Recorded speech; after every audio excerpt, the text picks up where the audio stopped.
سورہ یوسف کی آیت نمبر 30، سورہ یوسف کا چوتھا رکوع اور 12ویں پارے کا 14واں رکوع۔ اللہ رب العالمین نے ارشاد فرمایا، وَقَالَ نِسْوَةٌ فِي الْمَدِينَةِ امْرَأَةُ الْعَزِيزِ تُرَاوِدُ فَتَاهَا عَن نَفْسِهِ، اور شہر میں کچھ عورتیں بولیں کہ عزیز کی بیوی اپنے نوجوان کا دل لبھاتی ہے۔ یہ عورتیں مصر کے شرفاء کی خواتین تھیں، شاہی خاندان سے اور سرداروں اور مالداروں سے ان کا تعلق تھا۔ انہوں نے یہ بات کہی کہ بڑی عجیب بات ہے کہ عزیز مصر کی زوجہ ایسے معاملات میں ملوث ہے۔ قد شغفها حبا، بے شک ان کی محبت اس کے دل میں گھس گئی ہے، داخل ہو گئی ہے۔ انا لنراها فی ضلال مبین، ہم تو اسے سری خود رفتہ پاتے ہیں۔ یہاں فی ضلال مبین کے معنی یہ ہیں کہ ہم اسے اس محبت میں گم پاتے ہیں۔ ضلال مبین کے ایک معنی ہوتے ہیں کھلی گمراہی، لیکن یہاں یہ مراد نہیں ہے۔ یہ لفظ کئی معنی میں مستعمل ہوتا ہے۔ حضرت یوسف علیہ السلام کی بھائیوں نے بھی یہ بات کہی تھی جو پیچھے گزری ہے۔ سورہ یوسف کی آیت نمبر 8 میں یہ موجود ہے کہ بھائیوں نے یہ کہا کہ ہمارے والد یوسف سے اور ان کے بھائی بنیامین سے بہت زیادہ محبت کرتے ہیں۔ ان ابانا لفی ضلال مبین، بے شک ہمارے والد صراحتاً ان کی محبت میں ڈوبے ہوئے ہیں۔ تو یہاں بھی ضلال مبین کے معنی ہے محبت میں گم ہو جانا، اور یہاں بھی یہی معنی ہے۔ جن لوگوں نے قرآن مجید فرقان حمید کے مفہوم کو سمجھا نہیں اور ایک لفظ کا مشہور معنی بس یاد کر لیا اور ہر جگہ وہی ترجمہ کیا، ان سے بڑی غلطیاں ہوئیں۔ قرآن مجید فرقان حمید میں اللہ تبارک و تعالی نے ارشاد فرمایا، وَوَجَدَكَ ضَالًّا فَهَدَىٰ۔ اب وہ اس ضالًّا کو سمجھے نہیں اور انہوں نے اس کا ترجمہ یہ کر دیا کہ آپ کو گمراہ پایا تو اللہ تعالی نے ہدایت عطا فرمائی۔ اور یہ ایک بات بالکل واضح ہے، یہ اسلامی عقیدہ ہے کہ انبیاء علیہم السلام نبوت کے اعلان سے پہلے بھی ہدایت پر ہی ہوتے ہیں، گمراہی سے وہ بہت دور ہوتے ہیں۔ اللہ تعالیٰ انہیں معصوم پیدا فرماتا ہے۔ اعلی حضرت امام اہل سنت نے اس کا ترجمہ فرمایا، وَوَجَدَكَ ضَالًّا فَهَدَىٰ۔ سورہ دوحہ 30واں پارہ ہے، سورہ دوحہ کی 7ویں آیت کریمہ ہے، وَوَجَدَكَ ضَالًّا فَهَدَىٰ، اور تمہیں اپنی محبت میں خود رفتہ پایا تو اپنی طرف راہ دی۔ اور اس کی شرح میں صدر الافاضل مولانا نعیم الدین مراد آبادی علیہ رحمہ نے لکھا، اور غیب کے اسرار راز آپ پر کھول دیے اور علوم ما کانا و ما یکون عطا کیے، یعنی اولین آخرین کا علم عطا کیا، اپنی ذات و صفات کی معرفت میں سب سے بلند مرتبہ عنایت کیا۔ مفسرین نے ایک معنی اس آیت کے یہ بھی بیان کیے ہیں کہ اللہ تعالی نے آپ کو اپنی محبت میں ایسا گم پایا کہ آپ اپنے نفس اور اپنے مراتب کی خبر بھی نہیں رکھتے تھے، تو آپ کو آپ کے ذات و صفات اور مراتب اور درجات کی معرفت عطا فرمائی۔ انبیاء علیہم السلام سب معصوم ہوتے ہیں، وہ نبوت کے اعلان سے پہلے بھی اور بعد بھی ہر قسم کی گمراہی سے محفوظ ہوتے ہیں، اور اللہ تعالیٰ کی توحید اور اس کے صفات کے ہمیشہ سے عارف ہوتے ہیں۔ اللہ تعالیٰ انہیں اپنی معرفت ہمیشہ سے عطا فرماتا ہے۔ تو یہاں پر یہ واضح ہوا کہ اعلی حضرت امام اہل سنت کس قدر قرآن مجید فرقان حمید کے معانی و مطالب پر نظر رکھتے ہیں۔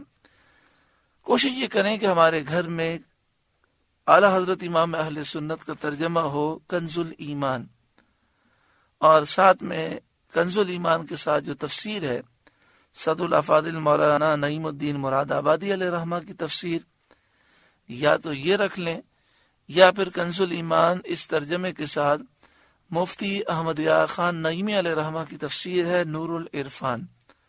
اللہ تبارک و تعالی ہمیں قرآن پاک کا صحیح فہم عطا فرمائے اور غلط تراجم سے اللہ تعالی محفوظ فرمائے۔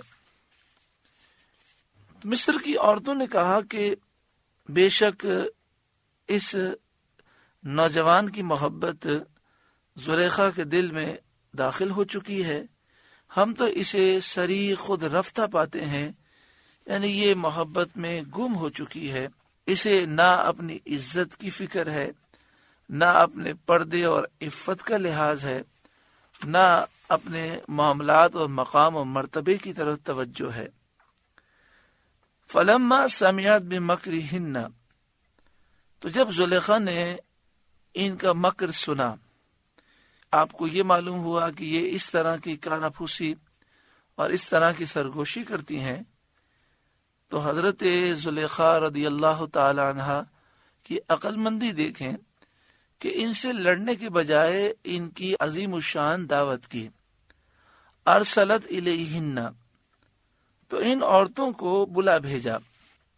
زلیخا نے سنا کہ اشراف مصر کی عورتیں زلیخا کو حضرت یوسف علیہ السلام کی محبت پر ملامت کرتی ہیں، تو اس نے چاہا کہ وہ اپنا عذر انہیں ظاہر کرے، اس لیے زلیخا نے ان کی دعوت کی اور اشراف مصر کی 40 عورتوں کو مدعو کیا۔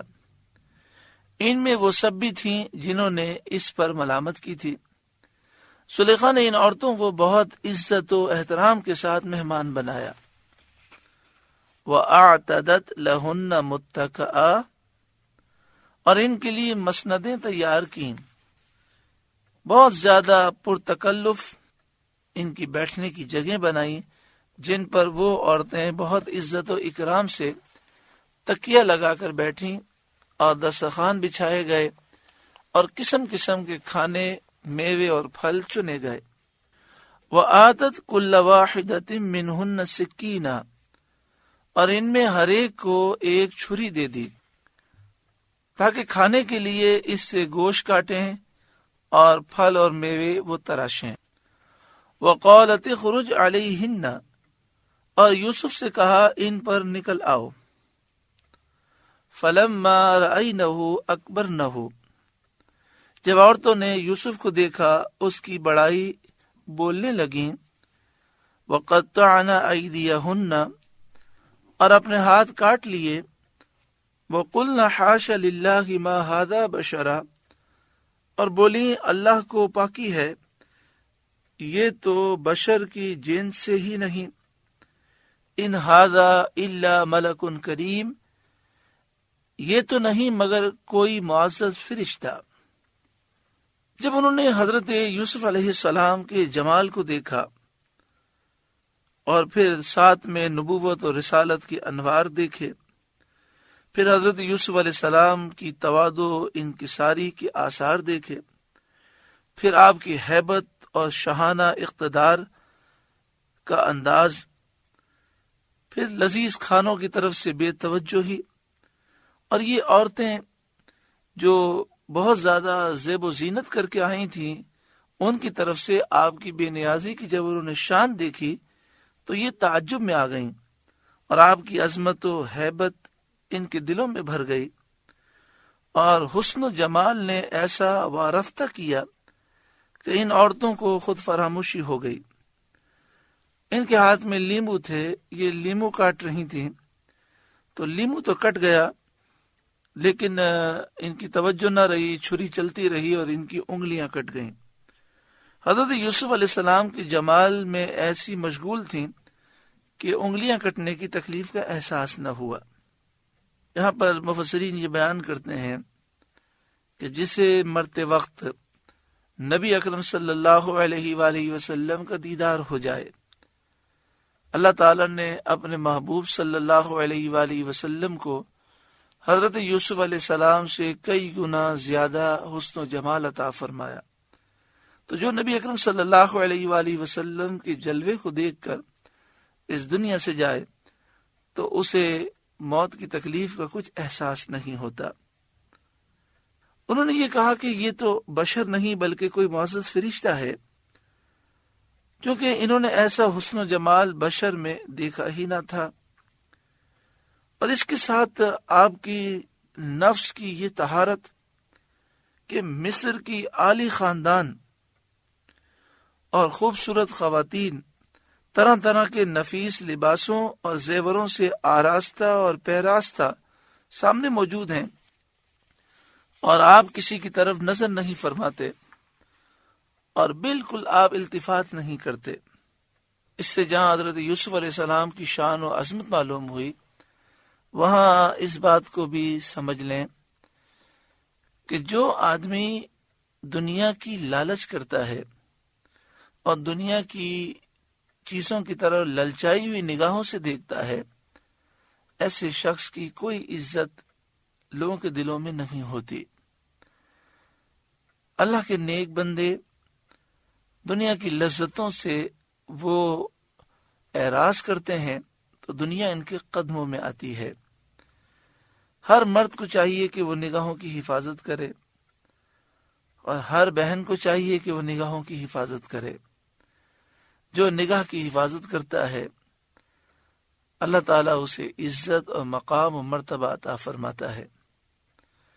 اور جو ہمارے بعض لوگ نگاہ کی حفاظت نہیں کرتے، تو ایک تو یہ کہ بدنگاہی سے آفتیں بلائیں آتی ہیں، دل سخت ہوتا ہے، روزی میں برکت ختم ہو جاتی ہے، بیماریاں پیدا ہوتی ہیں، آفتیں بلائیں آتی ہیں۔